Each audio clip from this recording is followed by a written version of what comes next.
আমার এই কথার সঙ্গে কে মানবে আমি জানি না, কিন্তু 99% মানুষের সঙ্গে এটা ঘটে।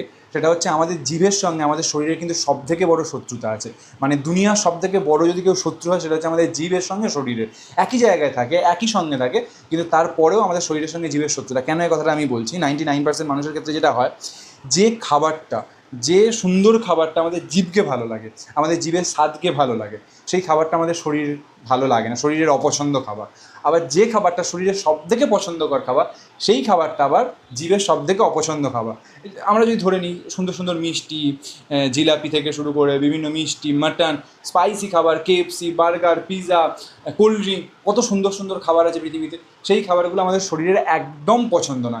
শরীর সেটাকে একদম সবথেকে অপছন্দ করে এবং শরীরে গেলে তার রিয়াকশান হয়, শরীর সেটা মোটাপা হয়, সুগার হয়, হেয়ার ফল হয়, স্কিন খারাপ হয়, সমস্ত কিছু প্রবলেম। আবার যে খাবারগুলো সবথেকে ভালো খাবার, আমি যেমন বলি সেদ্ধ খাবার, সেদ্ধ চিকেন, সেদ্ধ ডিম, করলার জুস, বা যে সমস্ত হেলদি হেলদি খাবারগুলো আছে, ওটস, সেগুলো হচ্ছে আবার জিভের একদম ভালো না, একদম খেতে ইচ্ছা করে না, না খেতে পারলে বেঁচে যায়, এরকম হচ্ছে ব্যাপার। মানে সবথেকে দুনিয়ার যদি সবথেকে বড় শত্রু কেউ হয়, সেটা হচ্ছে আমাদের জিভের সঙ্গে শরীর। একই সঙ্গে থাকে, একই জায়গায় থাকে, কিন্তু তাও একের সঙ্গে অপরের একদম বনিবনা।